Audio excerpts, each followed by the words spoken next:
ये तो यहाँ तक इसकी चैप्टर खत्म हो गया ब्रह्म गीता ज्ञानदाता का ब्रह्म का। और 8वें में कहा है ये है अभ्यास योग युक्तेन चेतसा न अन्य गामिना परमम पुरुषम दिव्यम याति पार्थ अनुचिंतन। क्या बताता है गीता ज्ञानदाता कि हे पार्थ, यह नियम है कि परमेश्वर के उस परम अक्षर ब्रह्म के ध्यान नहीं, अभ्यास योग युक्तेन, हम संस्कृत भी पढ़ेंगे तभी निर्णय होगा।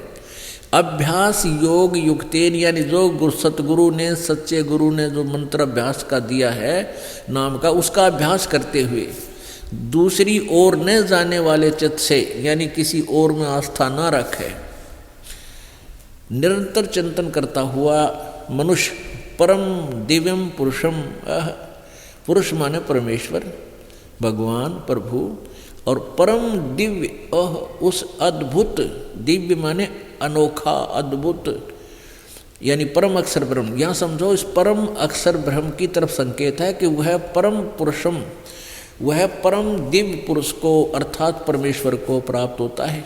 वो परम दिव्यम पुरुष, परम अक्षर पुरुष, ये परम, ये समझ लो वो परम अक्षर ब्रह्म। पुरुष माने ब्रह्म कहो, परमात्मा कहो, कुछ भी कहो, पुरुष माने परमात्मा। और मनुष्य को पुरुष इसलिए कहते हैं कि परमात्मा मनुष्य जैसा ही है, इसलिए मनुष्य को अपना स्वरूप उसने दिया है, तो वो मनुष्य को भी पुरुष कहने लगे। परमम दिव्यम पुरुषम याति, वह परम अक्षर ब्रह्म कहो, परम दिव्यम पुरुष कहो, या परम दिव्य परमेश्वर कहो, को प्राप्त होता है। अब 9वें में यहाँ लिखा कवियम पुराणम अनुशासिताराम आणो अणिशांसम अनुसमरेत ये सर्वस्य धाताराम अचिंत रूपम आदित्य वर्णम, आदित्य वर्ण माने सूर्य की जैसे, सूर्य की तरह साकार तेजों में, तम से प्रस्तात, इस अज्ञान रूपी अंधकार से बिल्कुल परे जो कोई नहीं जानता, उसको परमात्मा ही आकर बताते अपने दिव्य बारे में। जो पुरुष, अब यहाँ इसको ज़्यादा डिफाइन ना करें तो यह ठीक रहेगा, क्योंकि यहाँ कव्यम शब्द का अर्थ कुछ और बनेगा। फिर भी हम आपको प्राथमिक ज्ञान में इसको यही ऐसे ही लेंगे तब आपके समझ में आएगी। जो पुरुष सर्वज्ञ, वैसे कवि कोई भी सर्वज्ञ नहीं होता, इसका अर्थ सर्वज्ञ हो ही नहीं सकता। यहाँ पर सीधा अर्थ बनता है वो कबीर देव। जो कबीर देव है वो अनादि है, सबका नियंता है, सूक्ष्म से अति सूक्ष्म है, सबके धारण पोषण करने वाला है और अचिंत स्वरूप है, और सूर्य के सदृश नित्य चेतन स्वरूप है, यानी सूर्य की तरह साकार तेजों में शरीर युक्त है, अविद्या से अति परे सच्चिदानंद घन परमेश्वर का स्मरण करता है। देखो, जो व्यक्ति उस अनादि पुरुष परमात्मा जो सबका धारण पोषण करने वाला है, अचिंत रूप है, सूर्य की सदृश साकार चेतन है, सूर्य सदृश है, तेजों में शरीर युक्त है, अविद्या से अति परे है, सच्चिदानंद उस परमात्मा का स्मरण करता है। अब 10वें में 8, 9, 10 उसी परम अक्षर ब्रह्म के बारे में जानकारी दे रहे हैं। ये 10वां श्लोक, वह भक्ति युक्त पुरुष अंत काल में योग बल से, यानी भक्ति योग बल माने साधना की शक्ति से, भक्ति की शक्ति से, मंत्र के बल से, बैरकुटी के माध्यम में प्राणों को अच्छी प्रकार स्थापित करके, क्योंकि सांस का सिमरण होता है और सांस के सिमरण से जीव ऊपर चलेगा, और फिर निश्चल मन से श्रवण करता हुआ उस दिव्यम परम पुरुषम, पुरुष परमात्मा को ही प्राप्त होता है। यह परम अक्षर ब्रह्म को ही प्राप्त होता है।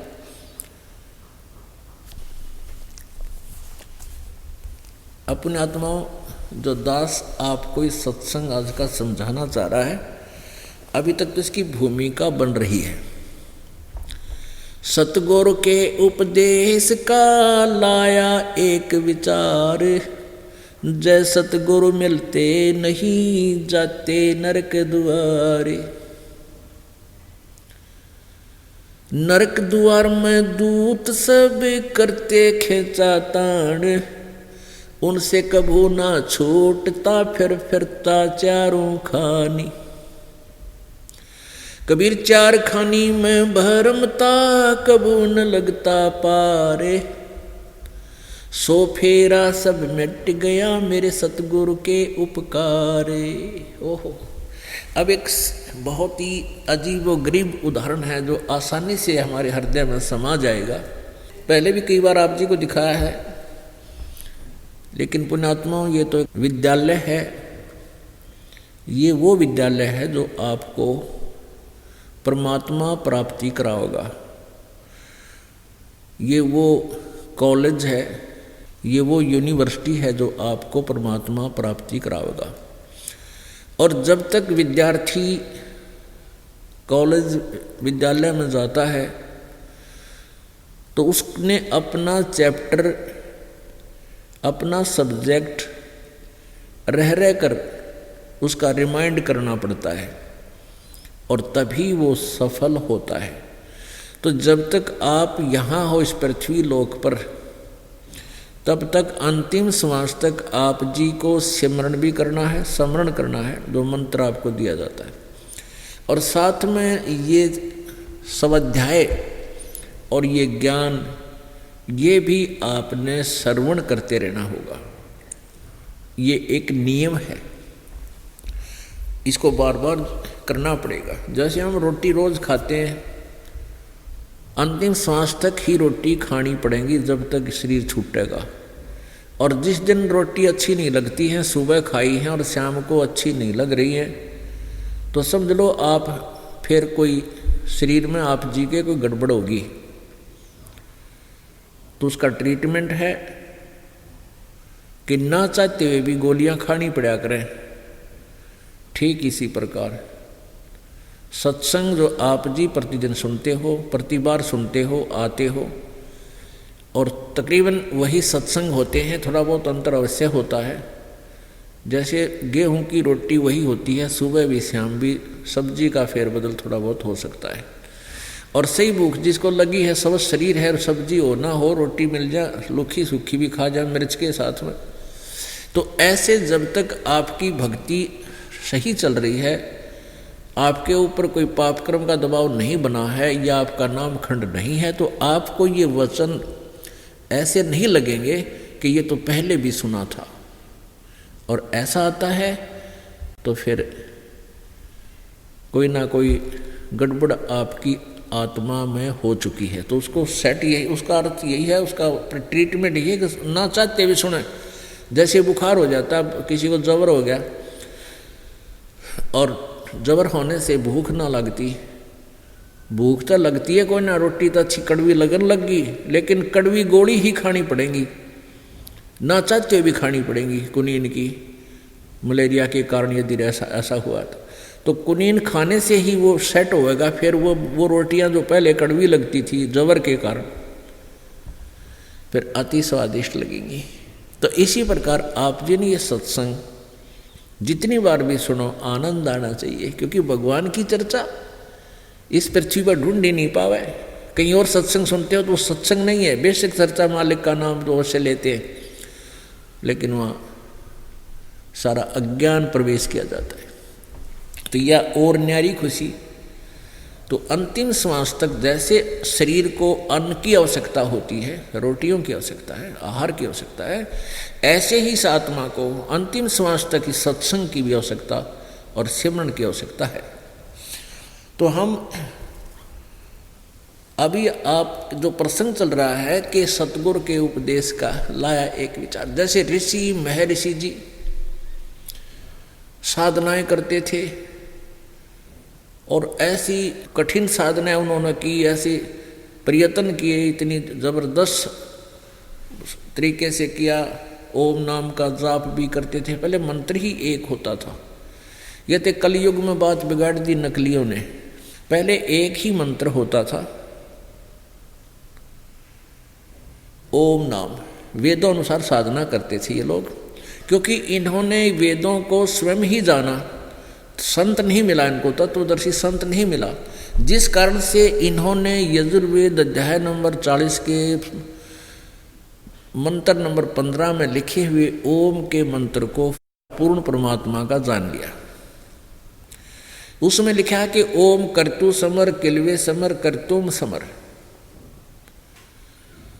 अंतिम श्वास तक भस्मांतम शरीरम, शरीर छूटने तक इस ओम नाम का जाप काम करते करते सिमरण कर अपना दैनिक क्रिया करते हुए, जिसका भी जैसा व्यवसाय है उसमें ही, यानी घर छोड़कर जाने की आवश्यकता नहीं किसी जंगल में, काम करते करते सिमरण कर विशेष कसक के साथ हृदय में गुदगुदी सी उठे, भगवान के भजन के लिए एक उमंग सी उठे कसक के साथ, और मनुष्य जीवन का मुख्य कर्तव्य जानकर इसको प्राथमिकता दे।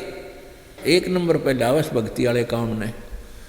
अब हमने रोजगार वाला काम तो एक नंबर पर कर रखा, 8-8 घंटे 9-9 घंटे काम करते हैं, और परमात्मा वाला हमने गिर रखा, टाइम लग गया तो कभी मंदिर में चले जाया करते, मंगलवार ने प्रसाद बांट दिया है, कोई व्रत रख लेते, ओम जय जगदीश रे आरती याद आ जाती तो वह गुनगुना लेते।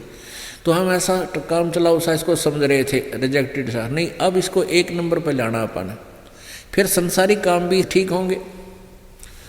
तो ऐसे उन लोगों ने जिन्होंने स्वयं ही वेदों को जाना और समझा, सतगुरु मिले नहीं, उन्होंने ओम नाम के जाप को अंतिम मान लिया। और जब ब्रह्मा जी कमल के फूल पर विराजमान थे, सर्वप्रथम जब इनको होश में लाया गया इस काल भगवान ब्रह्म के द्वारा, तो ये कमल के फूल पर बैठा था। जब आकाशवाणी की इस ज्योति निरंजन ने, अर्थात इस ब्रह्म ने, क्षर पुरुष ने कहा कि तप करो तप करो, ब्रह्मा ने 1000 वर्ष तक ब्रह्मा जी ने तप किया। तो बाद में वेद मिले इनको, ब्रह्मा विष्णु महेश को, जब इन्होंने सागर मंथन किया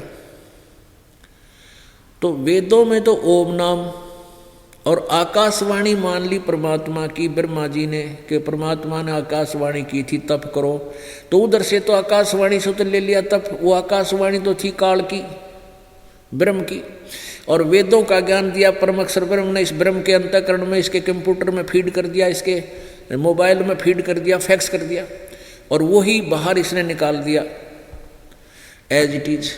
और उधर से इसने अपनी अटकल के और अलग प्रकार के कई उपनिषद आदि गढ़वा दिए, और आकाशवाणी इसने अपना ज्ञान ठोक दिया। तो इन ब्रह्मा जी के बाद ही सभी ऋषियों ने ब्रह्मा जी से ज्ञान ग्रहण किया। तो ओम नाम तो वेदों से, और आकाशवाणी वाली वो तप, इन दोनों का खिचड़ी बना ली इन्होंने। तप भी हठ योग भी करने लग गए, जबकि वेदों और गीता जी में हठ योग को मना किया है। ओनली मंत्र जाप करना, नाम जाप करना, काम करते करते। जैसे आपने अभी 8वें अध्याय के 5वें श्लोक में, 8वें अध्याय के 7वें श्लोक में पढ़ा, ये ब्रह्म कहता है कि तू युद्ध भी कर और मेरा स्मरण कर ओम नाम का। युद्ध से कठिन कोई काम नहीं होता, और उस समय भी भगवान को याद रखना बताया। तो काम करते करते, हठ योग नहीं किसी उसमें लिखा है शास्त्र में, तो हठ योग इस काल ने अलग से ठोक दिया। तो इन ऋषि महर्षियों ने हठ योग साथ में किया, ओम नाम का जाप किया, जिस कारण से ये काल के जाल में ही फंसे रहे, जन्म और मृत्यु के चक्कर में ये फंसे रहे, ये पार नहीं हो सके, इनकी दुर्गति ज्यों की तो बनी रही। इसके लिए एग्जाम्पल आपको देते हैं। एक महावीर जैन हुए हैं जैन धर्म के अंदर, उनकी जीवनी से ये कंसेप्ट क्लियर हो जाता है जो दास और परमात्मा कबीर जी आपको समझाना चाहते हैं। ऋषभ देव जी ये एक बहुत नेक राजा थे, सतयुग के अंदर बहुत ही अच्छे राजा थे, परमात्मा को चाहने वाले थे, और वेदों में कबीर देव की महिमा बहुत लिखी है। तो जो ऋषि लोग थे, जो ऋषभ देव जी के गुरु ब्राह्मण थे, उनसे ये प्रश्न किया करते थे ऋषभ देव जी कि वेदों में आप बताते हो कि कवि नाम का कोई प्रभु है, कबीर देव है, तो अनुवाद करता कर देते थे वो कवि है, कवि है। तो उसका नाम चलो कवि है, क्योंकि वो परमात्मा अपनी लोकोक्तियों के माध्यम से